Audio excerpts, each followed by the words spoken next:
In 1961, a single shop opened in a Surrey market town with one radical idea: put everything a new mother could need under one roof.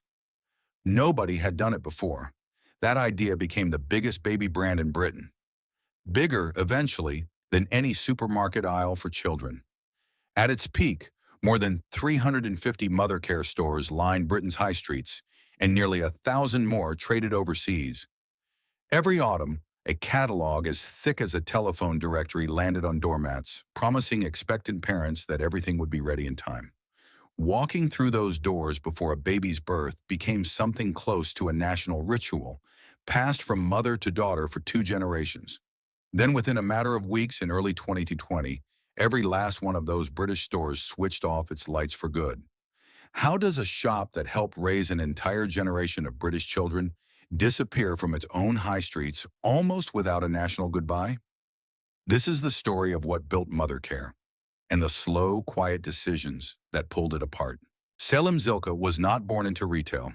He was born in Baghdad in 1927 into a family of bankers, and by the time he was a young man, he had already lived in Lebanon, in Egypt, and in the United States. Educated at a private school in New York and later at Williams College in Massachusetts. He served in the American Army during the Second World War, and afterwards he did exactly what was expected of him. He went into the family finance business, Zilka and Sons, and spent more than a decade among ledgers and investments. Nothing about that career suggested a man who would end up changing the way British parents shop for their children. What changed things was something far more ordinary than finance. Zilka, like countless fathers before him, went looking for baby clothes and nursery equipment for his own family. And he found the same frustration that thousands of young parents felt every week. Everything a new baby needed was scattered. Prams in one shop, nursery furniture in another. Maternity clothes somewhere else entirely, often tucked away as an afterthought in the corner of a department store, as though pregnancy itself were something to be slightly embarrassed about. There was no single place built specifically for the experience of becoming a parent. Zilka saw the gap not as an inconvenience, but as an opportunity nobody else had taken seriously. He partnered with the financier Sir James Goldsmith, and together they backed a simple, almost stubbornly practical idea.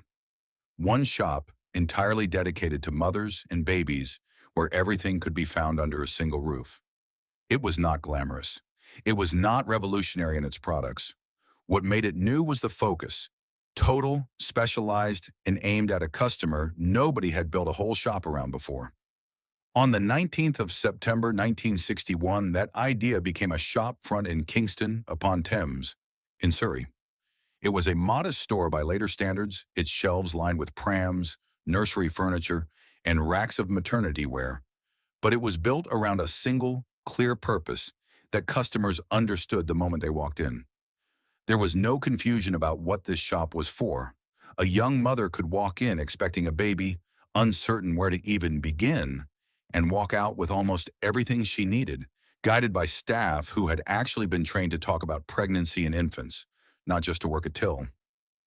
That was the quiet belief underneath the whole venture, that becoming a parent deserved its own dedicated space, staffed by people who understood what a first-time mother was going through, rather than treating her as an afterthought in a general store.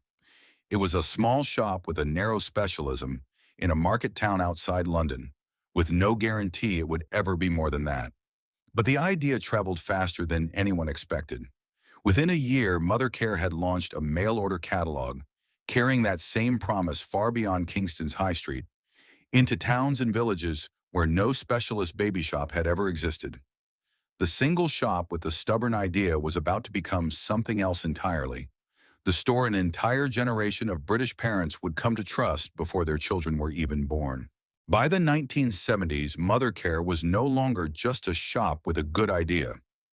It was becoming something closer to an institution. And the years that followed, through the 1980s and into the 1990s, would come to be remembered as its golden era. The mail-order catalog that had launched in 1962 grew into something families genuinely looked forward to. Each autumn, a new edition arrived, thick with pages of prams, cots, and tiny clothes, and for many households it was studied as carefully as a holiday brochure. Parents circled items in pencil.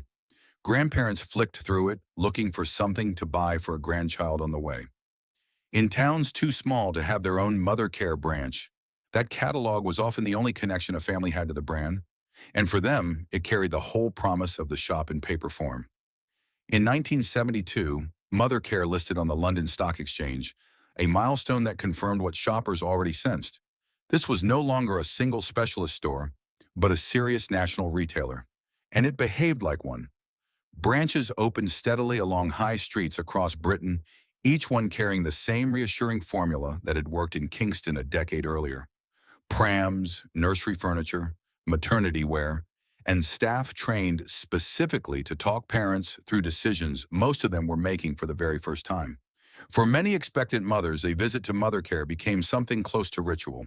It was where a woman went, often with her own mother in tow, to choose a pram for the first time, a moment loaded with more emotion than the transaction itself suggested. Staff were trained not simply to sell, but to guide, to explain the difference between one car seat and another, to talk a nervous first-time mother through what she would actually need in the first 6 months, rather than what looked appealing on a shelf. That distinction mattered enormously to customers who, in an era before parenting websites and forums, often had nowhere else reliable to turn. It was not unusual for a woman to return to the same Mothercare branch years later with a second child, then a third, recognizing staff who remembered her from her first visit. That kind of continuity built something retailers rarely managed to build deliberately. Trust that was inherited, discussed at kitchen tables, and passed on before a friend's baby had even arrived. Mention was not the exception. It was the norm. A new mother would ask another new mother, quite simply, "Have you been to Mothercare yet?" As though the answer were assumed. For staff working the shop floor during these years, the job carried a different weight than ordinary retail work. Employees were trained to hold conversations most shop assistants never had to have, about due dates, about premature births, about which pieces of equipment a family could genuinely manage without. Many former staff would later describe the role less as selling and more as being trusted with a family's most vulnerable, hopeful moment. That sense of purpose, more than any wage, was what kept many of them on the shop floor for years, in some branches for decades. The brand's reach extended beyond the till as well. Mothercare became a fixture in the practical culture of British parenthood. Referenced in parenting guides, familiar in television advertising aimed at expectant families, and, for the growing British middle class of the 1980s, treated almost as a default rather than a choice. Choosing where to buy a pram was not really a decision in many households. It was simply where you went. By the late 1980s and into the 1990s, that same confidence carried Mothercare abroad. Franchise stores had already begun opening overseas in the late 1960s, and the model expanded steadily through the following 2 decades, carrying the same specialist formula into new markets far from the original shop in Kingston. At home, the brand pushed further still, expanding into general children's clothing for youngsters up to the age of 8, broadening its shelf space well beyond the maternity ward and nursery. Every autumn brought the same seasonal rhythm that had defined the brand for years. The new catalog on doormats, families planning ahead for winter babies, staff preparing for the season's rush. It was, for a very long stretch of Mothercare's history, a business that appeared to only grow. One generation quietly handing the ritual down to the next, mother to daughter, pram to pram. But the very things that made Mothercare so trusted in these years, its reliance on physical branches, its identity built around a printed catalog, its assumption that parents would simply come to it, were about to become exactly the things a very different kind of retailer would exploit. Somewhere in the years just ahead, a quieter, less visible shift in how people shopped was already beginning. Almost no one inside Mothercare's stores could yet imagine it would matter. The idea that had opened one shop in Kingston in 1961 did not stay small for long. Expansion was never a single dramatic decision at Mothercare. It was a steady, almost relentless momentum, branch by branch, country by country, through the 1960s, 70s, and 80s, until the name was recognizable on high streets far beyond Britain. International growth began earlier than many customers realize. By 1968, Mothercare stores had already opened in Malaysia, Hong Kong, and Singapore, carried abroad through franchise partnerships rather than direct ownership. This was the pattern that would define Mothercare's overseas presence for decades to come. Local partners licensed the name, the format, and the specialist formula, while Mothercare supplied the brand identity and the retail template that had worked so reliably at home. It was a model built for speed. A franchisee in Kuala Lumpur or Hong Kong could open under the Mothercare name without Mothercare itself having to fund every brick. And in return, the brand's reach multiplied far faster than a company financing every store alone could have managed. At home in Britain, growth followed a more traditional path. New branches opening steadily on high streets in market towns and city centers alike, from busy shopping parades in the southeast to smaller precincts further north. Each new store carried the same recognizable formula: prams and nursery furniture at the front, maternity wear, and children's clothing further back. Staff trained to guide rather than simply serve. Consistency was the brand's quiet advantage. A mother visiting a Mothercare in Ashford would find largely the same layout, the same product logic, and the same trained conversation about car seats and cots as a mother walking into a branch in Kingston or Maidstone. That predictability, rather than novelty, was what customers had come to rely on. Then in 1982, the company made its most consequential strategic decision yet. Mothercare merged with the furniture and homeware retailer Habitat, forming Habitat Mothercare plc, a deal that reflected the ambitions of a business no longer content to be a specialist baby retailer alone. On paper, it was a logical pairing. Two British retail names with strong identities, brought together under one corporate structure with grander reach. In practice, it marked the moment Mothercare's story became entangled with wider corporate strategy, mergers, and diversification. Decisions increasingly made in boardrooms rather than on shop floors, by people managing a portfolio of brands rather than a single focused idea about parenthood. For the franchise partners and store staff on the ground, this era of expansion meant something more complicated than simple growth. New branches meant new jobs, new opportunities for staff who had started on a shop floor to move into store management, and for overseas franchisees, the chance to build a business around a trusted British name in markets that had never had anything quite like it. But rapid growth also meant a widening distance between the people making decisions about the brand's direction and the people actually explaining to a nervous first-time mother which pram would suit her. As Mothercare grew from a single shop into an international group housed within a larger corporate structure, the tight, personal focus that had defined its earliest years began gradually to dilute. The original Kingston branch, meanwhile, remained open, no longer the flagship of a small specialist chain, but one storefront among hundreds now carrying its name. Britain's high streets at this point still had room for a chain built entirely around this level of specialism. Supermarkets sold groceries, department stores sold everything and nothing in particular, and Mothercare sold parenthood itself, one carefully arranged shop floor at a time.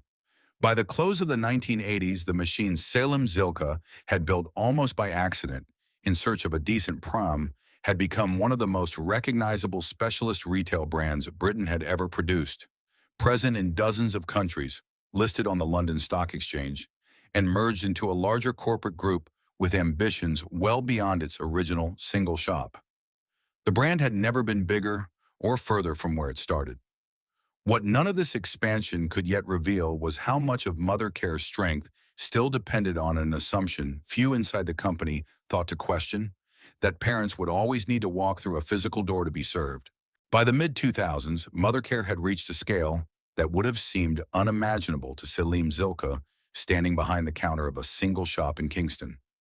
At its height, the company operated 353 stores across Britain, with a further 969 trading overseas, a footprint stretching across more than 50 countries, from Malaysia and Hong Kong to markets far beyond anywhere the original franchise agreements of the 1960s had reached. This was the peak. This was the moment the brand had been building towards decade after decade, since a young father first noticed there was nowhere proper to buy a pram. The autumn catalog remained the beating heart of the brand's identity throughout these years, And it deserves to be understood as more than marketing. For families with little spare money, that thick catalog arriving each autumn functioned almost like a promise made in advance. Proof that when the baby came, everything needed would be ready, laid out in careful photographs, priced and planned for months ahead. Parents did not simply flip through it. They planned around it, saved for it, circled pages in it together on the sofa. It was consulted, argued over, and passed between generations of the same family in a way that few retail catalogs ever managed to be. That sense of continuity was, in many ways, Mother Care's most powerful cultural asset. Grandmothers who had bought their own children's first prams from Mother Care in the 1970s were now bringing their daughters back through the same doors, sometimes to the very same branch, to do the same for a new generation. It was not unusual for three generations of one family to have used Mother Care at the most significant moment of their lives, the arrival of a child, and for staff in long-standing branches to genuinely remember serving a woman's mother years earlier. Few retailers anywhere managed to become part of a family's private history in quite that way. Mother Care, almost without trying, had become exactly that. For the people working inside those stores at the height of the brand's power, this was a role that carried genuine pride. Staff spoke of being trusted with something that mattered, guiding a frightened, excited first-time mother through decisions she had never had to make before, decisions that would matter for years. That trust translated into loyalty on both sides of the counter. Customers who returned for decades and employees who stayed for entire careers in branches that had become, in their own quiet way, small civic fixtures on their local high street. A Mother Care store was not simply a place to shop. In many towns, it was a landmark that had watched an entire community's children grow up. Mother Care's cultural footprint extended well beyond individual branches, too. As Britain's largest specialist retailer for parents and children, it had by this stage become something close to shorthand, the assumed default destination for anyone expecting a baby, referenced without irony in parenting conversations up and down the country. Asking a friend whether they had been to Mother Care yet required no further explanation. Everyone understood exactly what it meant. Geographically, the brand had achieved something rare, genuine national reach without losing its sense of specialism. A young couple in a small town in the north of England could expect broadly the same experience, the same trained staff, and the same product range as a family shopping in central London. That consistency, built up over more than 4 decades, was precisely what had made Mother Care feel less like an ordinary retail chain and more like a fixture of British life itself. As familiar and assumed as the local post office or the corner chemist.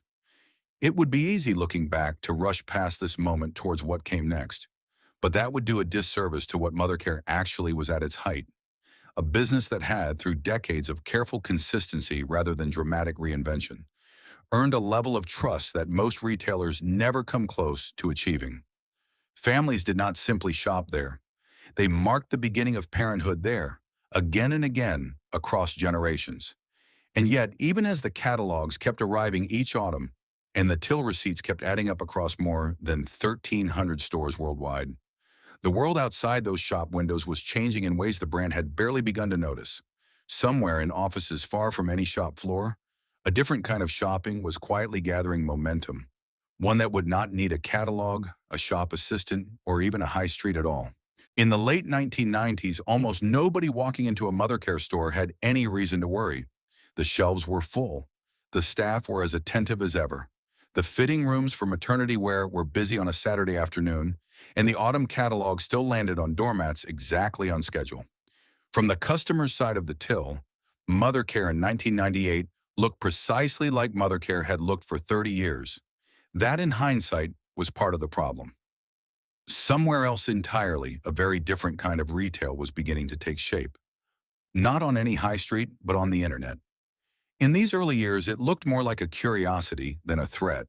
Few inside Mother Care's boardrooms, and fewer still on its shop floors, seriously imagined that parents would ever choose to buy something as significant as a pram or a cot without seeing it, touching it, and being talked through it by a trained member of staff first. That had always been the whole point of the brand. Why would anyone give that up for a screen? But the supermarkets got there first, and they got there quietly.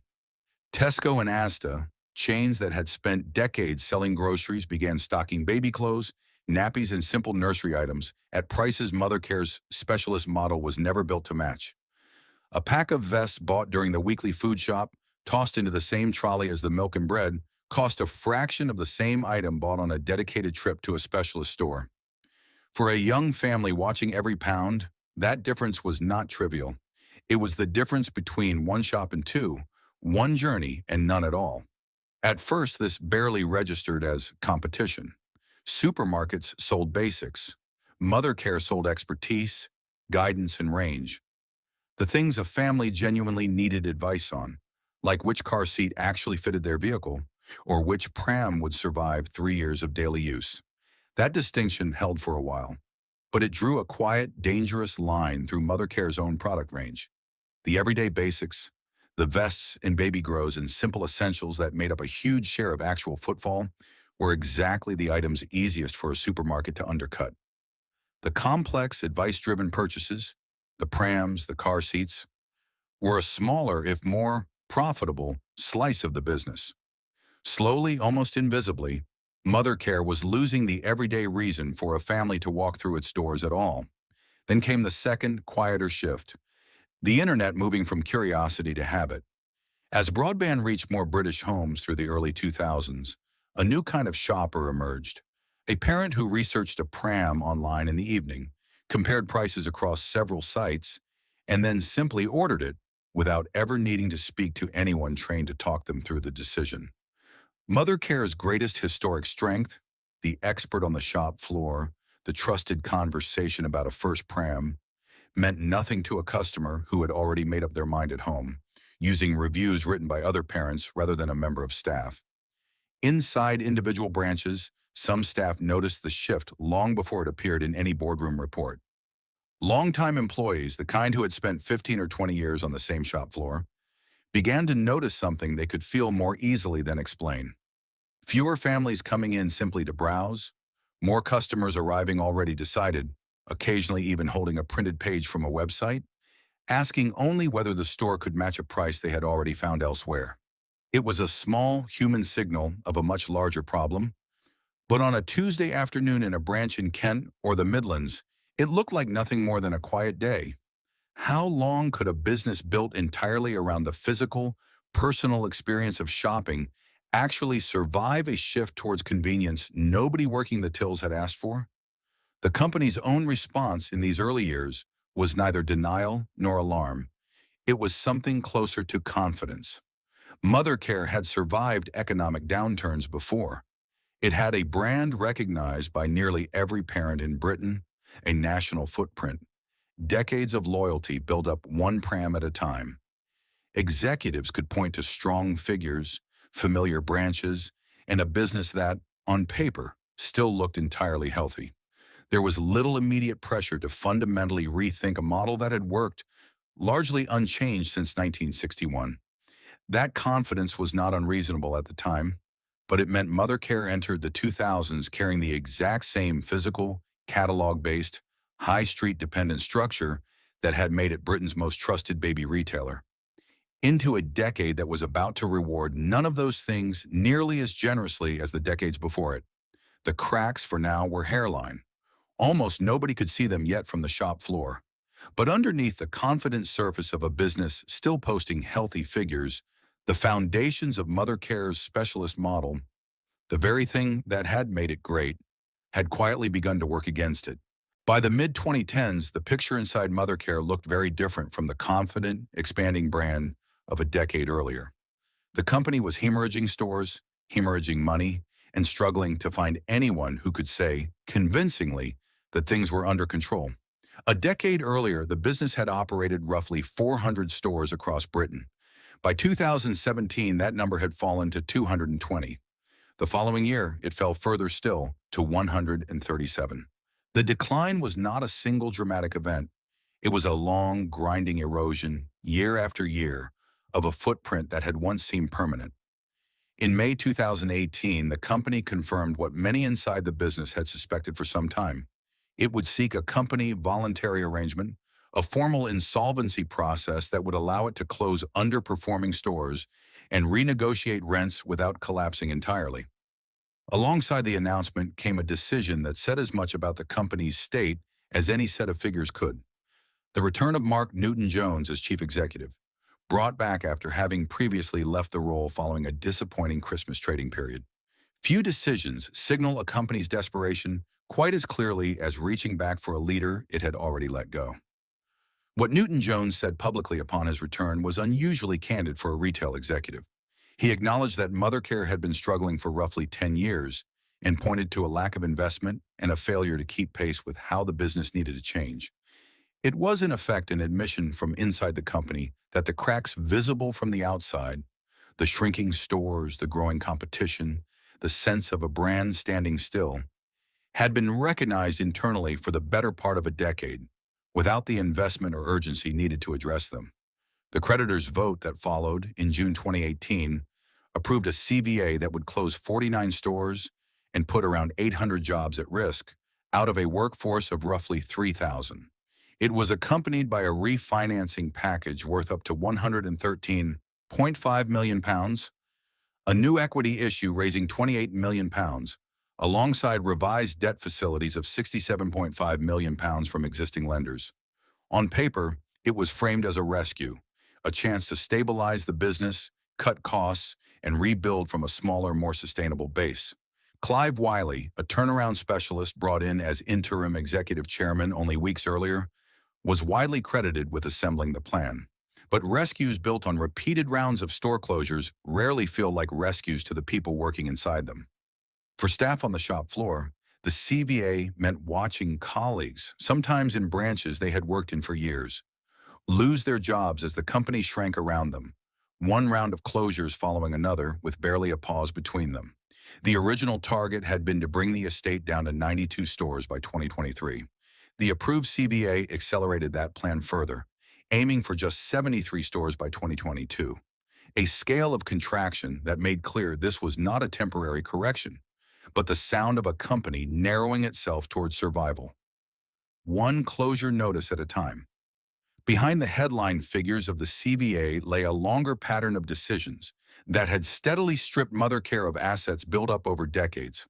The company's stake in Habitat, once merged with Mothercare in 1982 as a statement of ambition, had long since been sold off, the pairing unwound as the group refocused on its core baby and maternity business.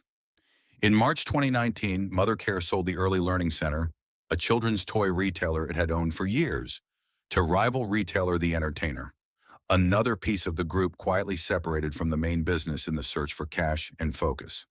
At the end of 2018, the company's own Watford headquarters was sold, a building that had once symbolized a business confident enough in its future to own the ground beneath its own management team. Now, even that was gone, another asset converted into breathing room for a company running out of both money and time. None of these individual decisions, taken alone, looked catastrophic. A sold-off toy division here, a leased-back headquarters there, a further round of store closures somewhere else. Each one could be, and was, framed by management as a sensible step towards a leaner, more focused business. But taken together, across roughly a decade, they told a different story. A company selling off the very foundations that had once supported its identity as Britain's specialist authority on parenthood, piece by piece, in an effort simply to keep trading. For the franchise partners and long-serving staff who remained, the mood inside surviving branches during these years was one of quiet unease rather than open crisis. Store managers who had spent 15 or 20 years building relationships with returning customers now found themselves managing shrinking stock, uncertain futures, and colleagues who had already been let go in the previous round of cuts. The confident tone from head office, a rescue, a rebuild, a leaner path forward, did not always match what staff could see happening around them. Fewer stores, fewer resources, and a business perpetually one difficult Christmas away from another round of bad news. And who, in the end, was supposed to have protected a business this deeply woven into British family life from a decade of underinvestment nobody moved quickly enough to fix? Mark Newton-Jones's own words offered something close to an answer. Even if he never framed it quite so bluntly, the company had known for years roughly what was wrong. What it had lacked was the will or the means to act on that knowledge before the damage became difficult to reverse. By the time the 2018 CVA had run its course, Mothercare was a smaller, leaner, more heavily indebted version of the business it had been only a few years earlier, propped up by fresh equity and revised loans, but still carrying the same underlying vulnerabilities that had brought it to this point. The rescue had bought time. It had not solved the problem. And with the retail environment continuing to punish any business still leaning on aging high street stores, that borrowed time was about to run out far sooner than anyone at Mothercare was prepared to admit. The end, when it finally came, did not arrive as a single dramatic headline. It arrived as a slow, well-documented unraveling that many inside the business had quietly feared for years, playing out in stages between the 5th of November 2019 and the first weeks of January 2020. On the 5th of November, Mothercare's UK subsidiary was placed into administration. The company's own statement left little room for ambiguity or hope. The UK retail operations, which by that point comprised 79 stores, were, in the company's own words, not capable of returning to a level of structural profitability. This was not language designed to soften the blow. It was an acknowledgement, delivered plainly, that the business Selim Zilka had built from a single Kingston shopfront 58 years earlier had reached a point beyond rescue. What followed was the search every failing retailer hopes for and rarely finds. A buyer willing to take on the whole estate, keep the stores trading, and preserve the jobs that came with them. For Mothercare, that buyer never appeared. Administrators worked through November and December to find any party willing to purchase the business as a going concern. None came forward on terms that could save the stores. Without a buyer, there was only one path left, and everyone inside the company knew it. The closures that followed did not happen all at once. They happened branch by branch, town by town, through the final weeks of 2019 and into the first days of January 2020, a pattern that had, in truth, already been underway for years before administration made it official. Some of Mothercare's most familiar branches had closed long before the formal end. In Ashford, a store that had traded for more than 40 years, one of the first tenants of the town's Tufton Center back in 1975, had already shut its doors in March 2017, replaced within months by a sports fashion retailer. In Maidstone, a Mothercare that had stood on Week Street for 3 decades closed at the start of 2019. Its unit later taken over by a budget household goods shop. These were not isolated closures. They were the visible edge of a contraction that had been running quietly beneath the surface for the better part of a decade, long before administrators were ever called in. By January 2020, what remained of that contraction reached its final point. The last of the 79 stores still trading, along with the company's UK website, closed for good. There was no single dramatic last day broadcast to the nation. No queue of loyal customers marking the occasion the way some collapsing high street names had seen in years past. Instead, branch after branch simply switched off its lights, took down its signage, and closed. The ordinary, almost bureaucratic ending of a business that had spent nearly 6 decades as an extraordinary part of British family life. The human cost of that ending was significant and immediate. Between 2,500 and 2,800 jobs were affected by the closures. Shop floor staff, store managers, warehouse workers, many of whom had built years, in some cases decades, of their working lives around a company they had genuinely believed in. For employees who had spent their careers guiding nervous first-time parents through decisions about prams and car seats, redundancy notices arrived not as an abstract business headline, but as the end of a role many had taken real pride in. Behind every one of those job losses was a person who had, in some cases, spent longer working for Mothercare than the average British marriage lasts. The physical spaces Mothercare left behind told their own quiet story of decline across the country. In town after town, the same pattern repeated. A familiar storefront, once filled with prams and neatly folded baby grows, emptied out, its windows papered over or hung with closing down banners, before being handed to whatever retailer or developer came next. In some locations, other high street names moved in relatively quickly. A sports retailer here, a discount homeware shop there.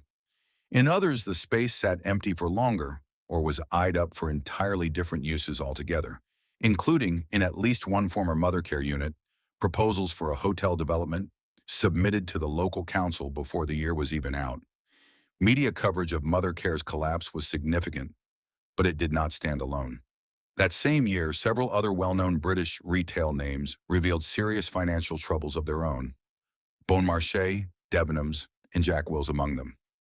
Mothercare's closure became one entry in a wider, uncomfortable story that dominated British business pages throughout 2019. A high street visibly buckling under years of changing shopping habits, rising costs, and business models that had simply not adapted quickly enough. For readers of those headlines, Mothercare was not an isolated tragedy. It was confirmation of a pattern many had already begun to notice on their own local high streets. Familiar shop fronts disappearing, one after another, with unsettling regularity. For customers, the collapse registered differently and often more quietly than the business pages suggested. There was no single, dramatic final visit for most shoppers. No widely reported queue of parents making one last pilgrimage before the doors shut. Instead, the ending arrived the way it so often does for a brand people simply stopped needing to think about. A mother walking past a shuttered storefront she had once visited to buy her first pram, noticing, almost in passing, that the shop simply was not there anymore. For those who had grown up trusting Mothercare through pregnancy after pregnancy, child after child, that quiet absence carried its own particular weight, not the shock of sudden loss, but the slower, more familiar ache of realizing something dependable had simply gone, without anyone having said a proper goodbye. By the second week of January 2020, the last store had closed. The catalog that had once landed on doormats every autumn like a small, dependable promise would not be printed again for British shoppers. 59 years after Salim Zilka opened a single shop in Kingston to solve his own frustration as a new father, the name that had guided generations of British parents through the earliest, most uncertain days of raising a child had, in every practical sense, vanished from the country that made it famous. What remained was not quite nothing, but whatever came next would look very different from the high street institution millions of families had known. Mothercare's disappearance from Britain's high streets did not mean the name vanished from Britain altogether. Within weeks of the final closures, a new arrangement was already in motion. Mothercare struck an exclusive franchise agreement with Boots, the health and beauty retailer found in nearly every British town, allowing large boot stores to stock Mothercare-branded clothing, home products, and travel essentials such as pushchairs and car seats from July 2020 onwards. It was a modest afterlife compared to what had come before, a shelf within someone else's shop, rather than a dedicated shop front of its own. But it meant the brand parents had trusted for generations did not disappear from British shelves entirely, even as its own stores were gone for good. Overseas, the picture was strikingly different and arguably tells the more important part of this story. Mothercare's international business, built across decades through franchise partnerships in countries including India, Indonesia, and Russia, was entirely unaffected by the UK administration. These markets continued trading under the Mothercare name, supplied by a company that had, in effect, transformed itself from a retailer that owned its own stores into something closer to a licensing business, supplying the brand, the product designs, and the reputation, while leaving the risk and cost of running physical shops to partners abroad. It was, in its own quiet way, a genuine survival strategy, even if it bore almost no resemblance to the business Salim Zilka had built in 1961. The spaces Mothercare left behind across Britain were absorbed unevenly by whatever the local high street needed next. In Ashford, the branch that had traded for more than 40 years became a JD Sports, continuing to occupy the same unit its former manager had once described, after 8 years working there, as feeling like family. In Maidstone, the store that had stood on Week Street for 3 decades was replaced first by a budget household goods retailer, and later became the subject of proposals for an 8-story hotel development. Neither outcome restored what had been lost, Both simply confirmed how completely one kind of high street business had given way to another. The broader lesson of Mothercare's collapse extended well beyond one company's balance sheet.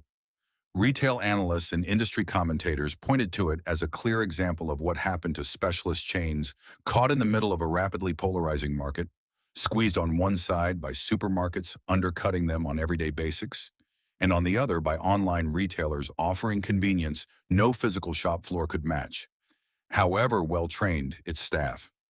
Mothercare had spent nearly 6 decades building its identity around a single powerful idea, that becoming a parent deserved its own dedicated, expert-led shopping experience. By the 2010s, that same specialism, once its greatest strength, had become a costly overhead in a market that increasingly rewarded either rock-bottom price or frictionless convenience, and rarely both at once.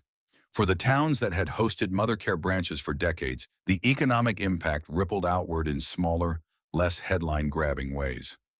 Local economies lost not just jobs, but a category of skilled, specialist retail employment that was not easily replaced by the discount stores and fashion chains that often took over the empty units. Former staff, many of whom had spent years developing genuine expertise in maternity and infant products, found that expertise had little obvious home elsewhere, on a high street increasingly dominated by generalist retailers. Some moved into other areas of retail management. Others left the sector entirely, taking with them years of institutional knowledge about a specialism the market no longer seemed to value in quite the same way. What then does it mean when a shop that helped raise entire generations of a country's children simply stops existing on its own high streets, while somehow continuing to thrive everywhere else in the world? Mothercare's story offers no tidy answer. It survives today as a licensed brand on a boot shelf in Britain and as a genuine, thriving retailer across dozens of other countries where the old model still works. Whether that counts as survival or something closer to a quiet erasure of the original idea depends perhaps on whether the value of a brand ever really lived in its name, or in the specific, trusted relationship a nervous first-time mother once had with a real person, standing on a real shop floor, in a town she called home. Picture a young couple stepping through the doors of a Mothercare branch on an ordinary Saturday afternoon, sometime in the middle of it all, the 1980s perhaps, or the 1990s, it hardly matters which. The smell of new fabric and clean plastic. Rows of tiny clothes folded with more care than the price tags seem to justify. A pram, wheeled out from a display, turned this way and then that, while a member of staff crouches down to show how the brake works, patient with questions that must have sounded the same 1,000 times before that day.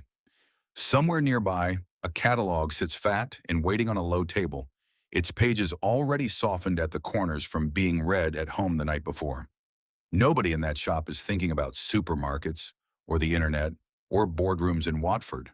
They are thinking about a due date, a nursery not yet finished, and the particular kind of nervousness that only comes before the first child. For a moment, that is all Mothercare ever needed to be. What made a shop like this matter was never really about pushchairs or baby grows, however carefully chosen. It was about the fact that becoming a parent for the first time is one of the most disorienting experiences a person can go through. And here, at least, was one place built entirely to make it feel a little less frightening.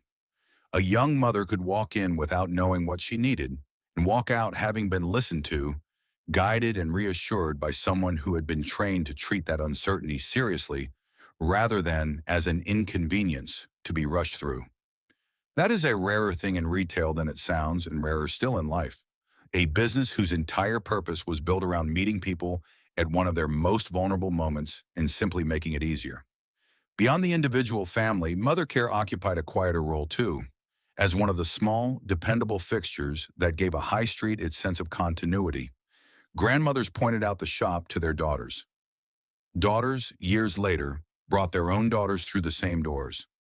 In an ordinary market town, a shop like that becomes something closer to a shared landmark than a business. A place woven into the private history of hundreds of families who never knew each other, but who each carried a version of the same memory. When a business earns that kind of place in people's lives, its loss is never really about commerce at all. It is about the quiet erosion of the small, trusted rituals that once marked the biggest moments of ordinary life, and the strange, difficult truth that nothing else quite stepped in to replace what it offered. Selim Zilka did not set out to build an institution. He set out, as a young father, to solve his own frustration at not finding what he needed under one roof. That he ended up shaping how millions of British parents prepared for their children across nearly 60 years says something about how far a simple, well-aimed idea can travel when it meets a genuine need.